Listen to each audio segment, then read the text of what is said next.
Star Wars alum Daisy Ridley swaps a lightsaber for swim goggles in Disney's Young Woman and the Sea. Joachim Ronning's biopic about American swimmer Gertrude, Ederle.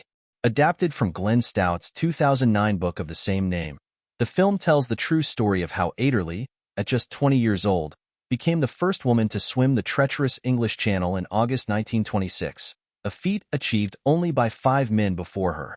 But how faithful is the film adaptation of Ederle's real-life story? For the most part, the movie gets it right, but it does diverge from history in at least 2 notable ways, likely to cut down on time and enhance the drama. Olympic medalist. In the film, before Ederle makes waves in the English Channel, she competes at the 1924 Paris Olympics as part of Team USA. While the male swimmers are given the opportunity to train on the ship escorting the team from New York to France, the female swimmers are not given time to prepare, which, the movie insinuates, leads to a poor showing at the games and no medals.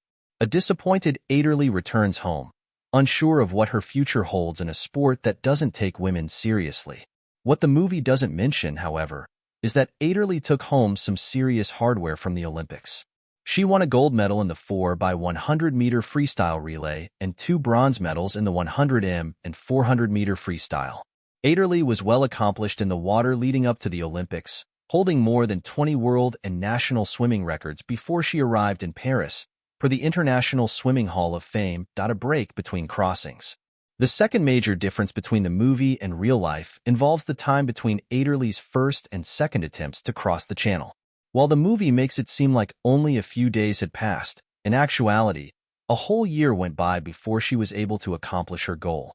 Ederle first tried to swim the 21 miles from France to England on August 18, 1925, when she was just 19.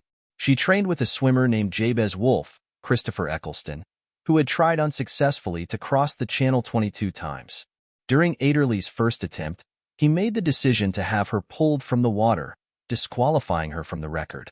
While he did so under the pretense of safety, Ederle bitterly disagreed with the decision, and it was largely believed at the time that Wolfe had tried to sabotage her out of jealousy. The movie takes some liberties here as well, going so far as to depict Wolfe spiking Ederle's tee to prevent her from completing the crossing. Ederle later enlisted the help of new coach Bill Burgess, played by Stephen Graham, and completed the crossing on her second attempt, besting the men's record by nearly 2 hours. After covering herself in oil and Vaseline to insulate against the frigid waters, she started her journey at Cape Grisnez in France on August 6, 1926, and came ashore at Kingsdown, Kent, 14 hours and 34 minutes later. As depicted in the film, upon her triumphant return, Ederle was greeted with a ticker-tape parade in Manhattan attended by millions, including then-Mayor James Walker. Her record stood for nearly a quarter century until Florence Chadwick accomplished the feat in 13 hours and 23 minutes in 1950. What the movie gets right.